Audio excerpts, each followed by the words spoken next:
ada, tapi makanya kan udah ada, Pak. Apanya? Asbaknya udah ada di sini. Udah ada. Lah Tunggu iya. dulu ketangkap. Saya Abang pengen jelas. Saya pengen jelas, Pak. Terus apanya? Hasilnya minta tindak lanjutnya. Warga desa Teluk Ambulu, Karawang, Jawa Barat mendatangi Mapolsek Batu Jaya, meminta polisi menangkap pencuri motor milik Kades.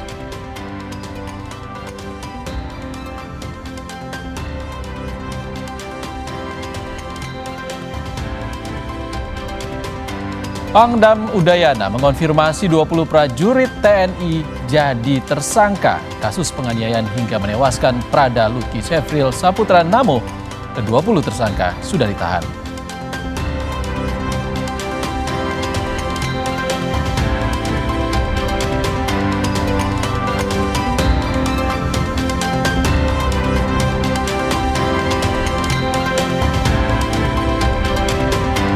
Ditolak saat mengunjungi posko donasi. Bupati Pati sebut rencana unjuk rasa ditunggangi kepentingan lain.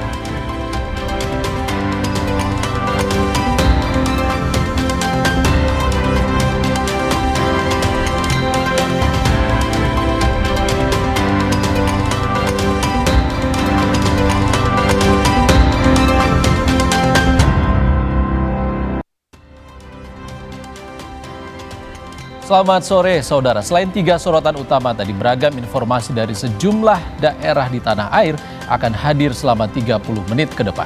Bersama saya, Ihsan Sitorus. Inilah Indonesia Update selengkapnya.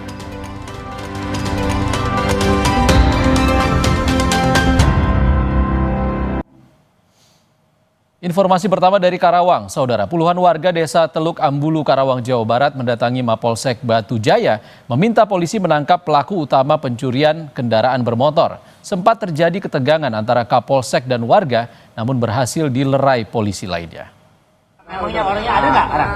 Orangnya ada nggak? Orangnya belum ada, tapi makanya kan udah ada, Pak. Apanya? Asbaknya udah ada di sini. Udah ada. Lah iya. Tunggu dulu ketangkap. Saya Abang pengen jelas. Saya pengen jelas, Pak. Terus apanya? Hasilnya minta tindak lanjutnya. Dengerin kalau gua keras sedikit nggak boleh, lu keras keras. Lah iya, Bapak sendiri. Adu argumen ini terjadi antara Kapolsek dan warga di halaman Mapolsek Batu Jaya, Karawang, Jawa Barat. Ketegangan antara keduanya ini pun direkam warga hingga beredar di media sosial. Diketahui warga mendatangi Polsek Batu Jaya meminta polisi segera menangkap pelaku utama pencurian kendaraan bermotor milik Kepala Desa Teluk Ambulu, Kecamatan Batu Jaya, Karawang, Jawa Barat.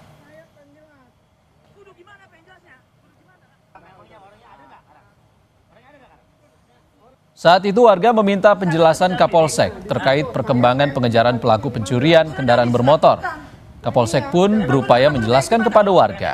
Kasih Humas Polres Karawang membenarkan peristiwa tersebut dan menyebut polisi sudah berhasil menangkap 2 orang penadah kendaraan hasil curian setelah mendapatkan laporan dari korban.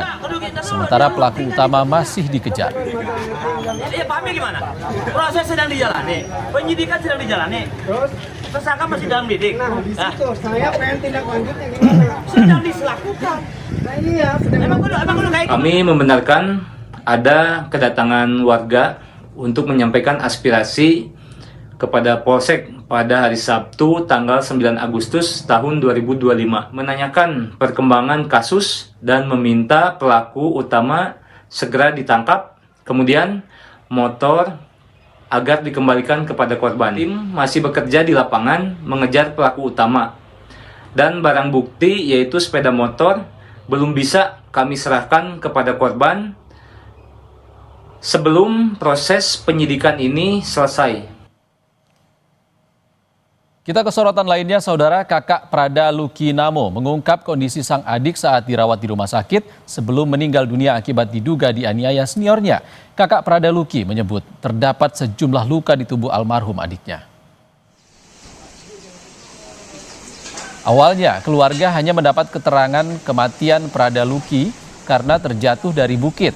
Namun keluarga tak percaya begitu saja. Setelah melihat kondisi almarhum Prada Luki, yang diungkap sang kakak penuh luka di tubuhnya. Bahkan kakak almarhum menunjukkan foto-foto dan video kondisi Prada Luki. Kakak almarhum juga mengungkap keluarga sempat tak bisa berkomunikasi dan bertemu Prada Luki saat di rumah sakit.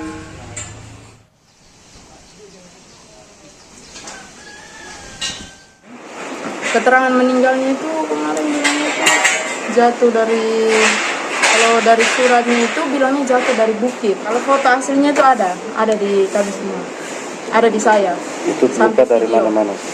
Lukanya itu dari dia punya lengan sini sampai di kaki. Jadi mereka tutup rapat kami punya komunikasi dengan Luki.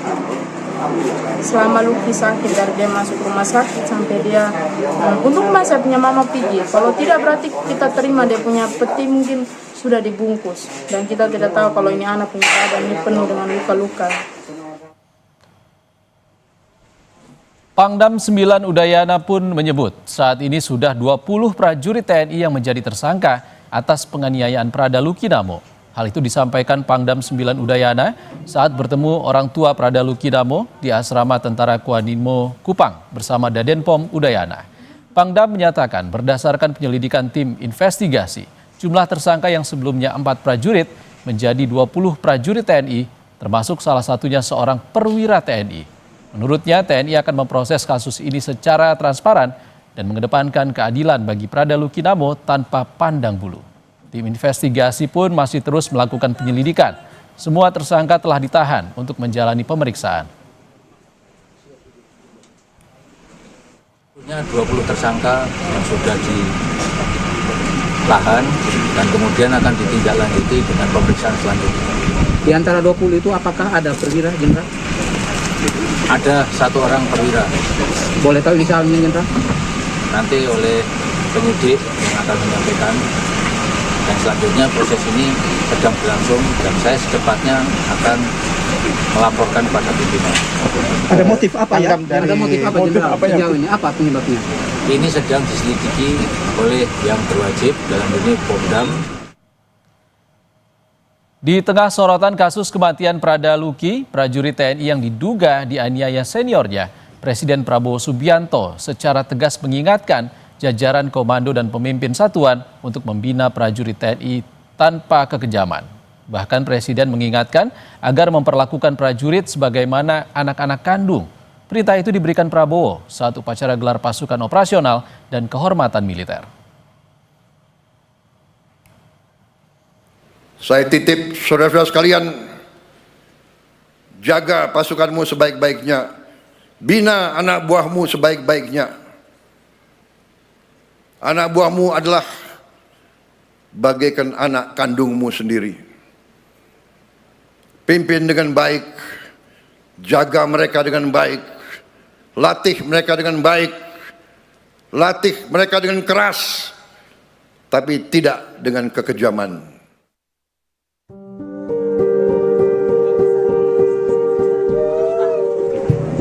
Keadilan harus ditegakkan.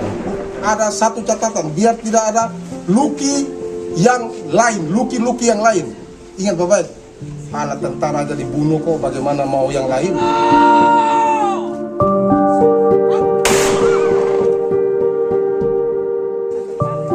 Keluarga menanti keadilan setelah menerima kenyataan sang anak meregang nyawa, tewas diduga dianiaya seniornya.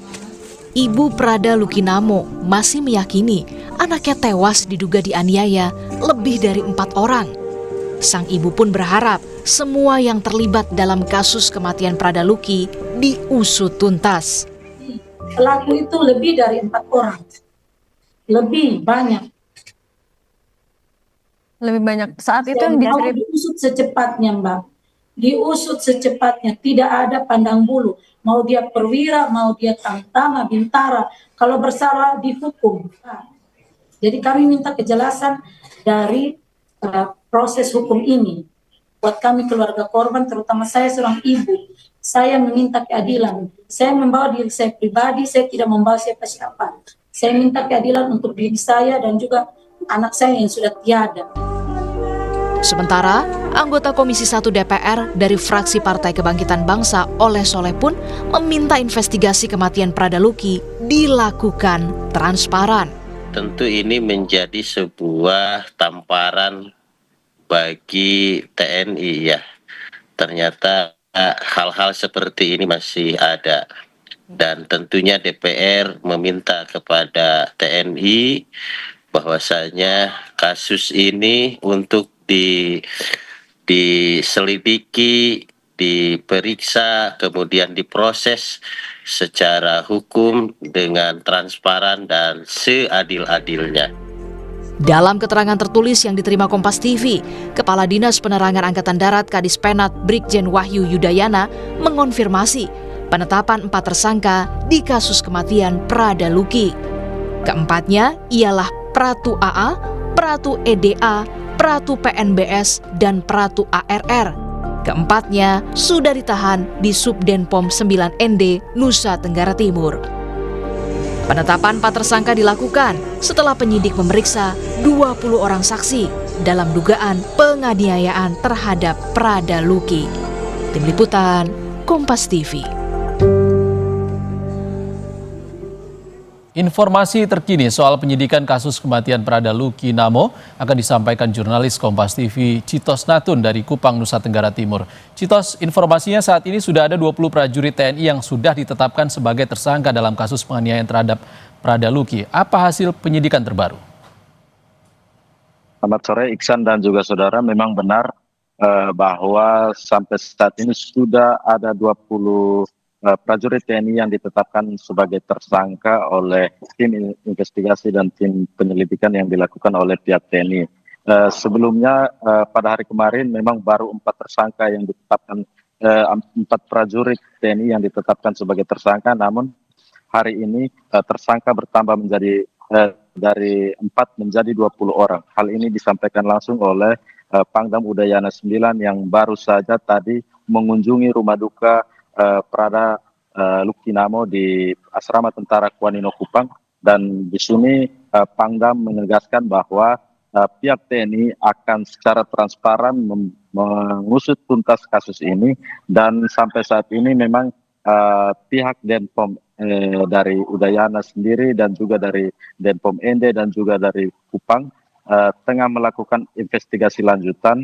Dan sampai saat ini juga ada 20 orang yang memang sudah ditahan untuk diperiksa lebih lanjut terkait motif dan juga alasan dibalik para tersangka ini melakukan penganiayaan terhadap Prada Luki sehingga menyebabkan kematiannya pada tanggal 6 Agustus kemarin. Iksan. Citos, ada 20 tersangka dan salah satunya adalah perwira TNI. Apa sudah ada informasi terkait dengan peran-peran para tersangka ini, Citos? Baik, Iksan. Untuk peran sendiri, tadi kami sempat menanyakan kepada Pangdam Udayana 9 dan beliau menegaskan bahwa sampai saat ini tim investigasi masih terus menyelidiki motif dan juga peran-peran dalam kasus ini. Dan Pangdam Udayana 9 menegaskan bahwa pihaknya tidak akan memandang bulu ataupun tidak akan segan-segan menjatuhkan hukuman pada siapapun, baik itu yang berpangkat perwira maupun pangkat di bawahnya, dan secara transparan juga akan terbuka kepada media dan juga kepada masyarakat terkait proses penyelidikan dan juga investigasi yang memang sudah dilakukan sejak tanggal 6 kemarin. Dan sampai saat ini pun kami belum mendapat informasi pasti motifnya. Kami akan terus menggali terkait hal ini. Iksan. Baik, terima kasih Citos Natun langsung dari Kupang, Nusa Tenggara Timur. Terima kasih Citos. Usai jeda di Indonesia Update, saudara ditolak saat mengunjungi posko donasi dan sempat dilempari botol. Bupati Pati menyebut rencana unjuk rasa 13 Agustus ditunggangi kepentingan lain.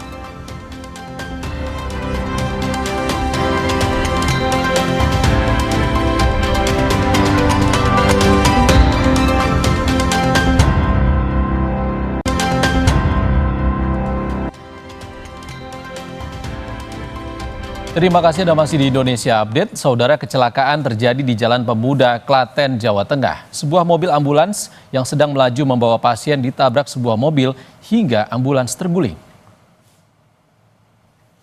Inilah rekaman CCTV yang memperlihatkan saat ambulans terguling usai ditabrak kendaraan lain di Jalan Pemuda, Klaten, Jawa Tengah. Kecelakaan bermula saat ambulans melaju dari arah Solo menuju Yogyakarta, ditabrak sebuah mobil hingga menyebabkan ambulans terguling.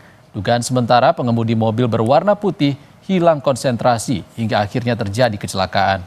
Pasca kecelakaan, pasien dipindahkan ke mobil lain menuju rumah sakit di Yogyakarta.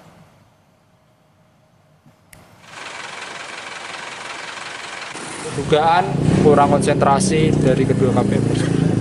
Benar Pak, kalau itu mobil hitam ambulan dan membawa pasien Pak, atau seperti apa Pak? Ya betul, ada satu pasien, namun alhamdulillah berkat kecepatan dan ketepatan dari rekan-rekan warga ataupun relawan dan anggota kepolisian, sesampainya di Rumah Sakit Galioso, Klaten, langsung kita bawa ke rumah sakit di Yogyakarta. Kita ke informasi lain yang juga jadi sorotan, saudara. Mantan karyawan honorer RSUD Kabupaten Pati yang terkena PHK menggelar aksi unjuk rasa. Mereka juga berjanji untuk turut ikut aksi pada 13 Agustus mendatang. Mantan karyawan honorer RSUD Suwondo Kabupaten Pati, Jawa Tengah mendatangi posko donasi masyarakat Pati Bersatu yang berada di Barat Pendopo untuk memberikan dukungan ikut aksi demonstrasi 13 Agustus 2025. Mereka di PHK akibat kebijakan efisiensi anggaran yang diterapkan Bupati Pati Sudewo. Diketahui 220 karyawan honorer rumah sakit daerah di Pati di PHK tanpa pesangon. Padahal sebagian besar dari mereka sudah bekerja selama puluhan tahun. Masa pun menuntut dipekerjakan kembali dan mendesak Bupati Pati Sudewo mundur dari jabatan.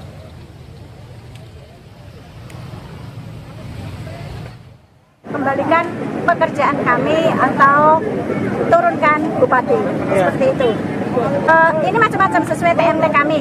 Kalau saya sendiri itu per 1 Juli 2025. Saat ini saya di TMT kami itu saya sudah 20 tahun di RSUD Suwondo Pati. TMT kami 1 Juli 2025. Di PHK sejumlah 220 orang. Itu beda-beda formasinya. Ya. Ada pesangon nggak Bu? Kami tidak ada pesangon, kami hanya mendapatkan CMO. Sebelumnya, saudara, Bupati Pati Sudewo dilempari botol oleh warga saat mengunjungi posko donasi Aliansi Pati Bersatu di alun-alun Pati. Diduga ini jadi bentuk kekesalan dan kekecewaan warga atas kebijakan Bupati Pati atas kenaikan pajak hingga 250%. Namun, Bupati Pati menyebut kebijakan ini sudah dibatalkan. Ia pun menyebut aksi ini ditunggangi kepentingan lain. Tuntutannya mereka supaya PBB yang 200, ya PBB itu diturunkan, PBB P2 itu diturunkan, kan saya akomodir. Tidak hanya turun, malah kami batalkan. Ada yang menuntut juga 5 hari sekolah kembali 6 hari sekolah, kan sudah saya akomodir juga. Karena dua-duanya sudah saya akomodir, logikanya kan ya sudah selesai. Tapi kan kenyataannya dia masih keras seperti itu. Berarti saya menyimpulkan ini tidak murni. Itu tidak murni, berarti ada yang nunggangi, gitu loh. Tetaplah di Indonesia Update, saudara. Kami segera kembali dengan kabar dari Kompas TV yang menggelar program Kampus Kompas TV di Universitas Padjadjaran. Yang menarik, ada sesi talk show dan berbagi pengalaman di kelas offline santai atau kosan bersama presenter Kompas TV, Friska Clarissa.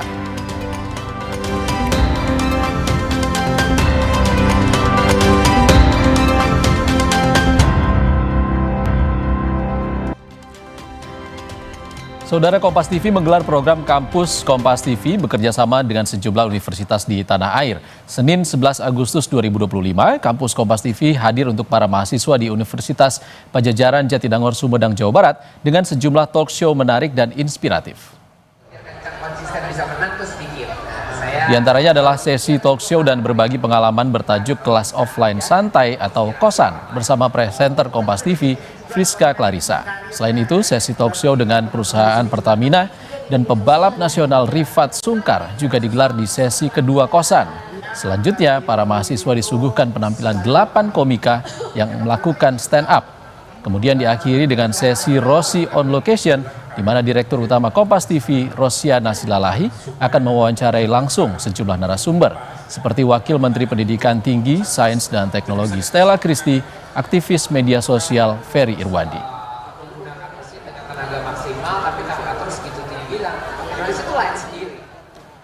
Saudara kuasa hukum Laksamana Muda Purnawirawan Leonardi menampik sejumlah pernyataan mantan Menko Polhukam Mahfud MD terhadap kliennya dalam kasus korupsi proyek pengadaan terminal satelit orbit di Kementerian Pertahanan. Di antaranya soal pasal dalam Undang-Undang Tipikor karena dinilai tidak ada kerugian negara dalam kasus ini.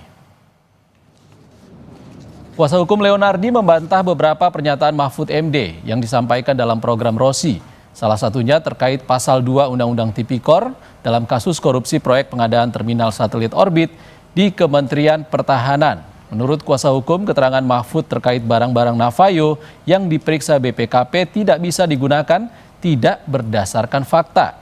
Menurutnya, barang-barang itu diterima pihak tidak berwenang PPHP.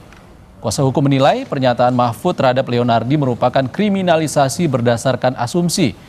Menurut kuasa hukum, kliennya dijadikan kambing hitam untuk menghentikan gugatan Navayo Internasional. 1. Tidak ada klien saya menguntungkan dirinya sendiri atau aliran uang ya seolah-olah ini proyek dia dapat keuntungan dari sini, nggak ada ya.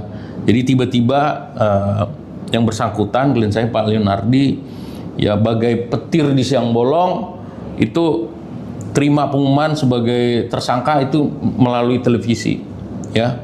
Ketika dia udah pensiun, udah 8 tahun. Di klien saya, Pak Leonardi itu tidak ada menguntungkan Navayo, Bapak Ibu. Pak Mahfud, ya biar Bapak paham, tidak ada klien saya menguntungkan Navayo. Navayo belum dibayar di sini. Ya, bahkan Navayo sebenarnya kalau kita mau jujur ya, itu rugi Bapak Ibu. Yang ketiga soal poin apakah negara dirugikan. Belum tepat kalau negara disebut rugi karena hutangnya belum dibayar. Menanggapi klaim kuasa hukum tersangka Leonardi soal tidak adanya kerugian negara dalam kasus korupsi satelit Kemhan, mantan Menko Polhukam Mahfud MD menjelaskan kasus satelit orbit 123 melibatkan 2 kasus. Salah satunya menyewa satelit untuk dimasukkan ke orbit karena yang lama tidak lagi berfungsi dan melakukan kontrak dengan Avanti Communication Limited di Inggris. Ternyata satelit yang dikirim tidak bisa dipakai. Sementara untuk ground element infrastruktur dasar, Kemhan melakukan kontrak dengan Navayo Internasional senilai 16 juta dolar Amerika Serikat. Namun barang yang dikirim tidak bisa dipakai karena kualitasnya jauh di bawah yang dibutuhkan. Satelit orbit 123 itu melibatkan 2 kasus. Satu, menyewa satelit untuk dimasukkan ke orbit karena yang lama tidak lagi bisa berfungsi. Nah, ini kemudian melakukan kontrak dengan Avanti di Inggris. Satelit dikirim tapi tidak bisa dipakai karena belum ada ground elemennya. Ya. Jadi tidak ada infrastruktur di bawah, sehingga kontrak dibatalkan, tidak jadi. Lalu pihak Avanti di Inggris menggugat kita ke arbitrase dan mereka menang dan kita membayar 400M tanpa mendapat apa-apa. Kami tutup Indonesia Update edisi kali ini saudara. Saya Ihsan Sitorus pamit. Sehat selalu. Sampai jumpa.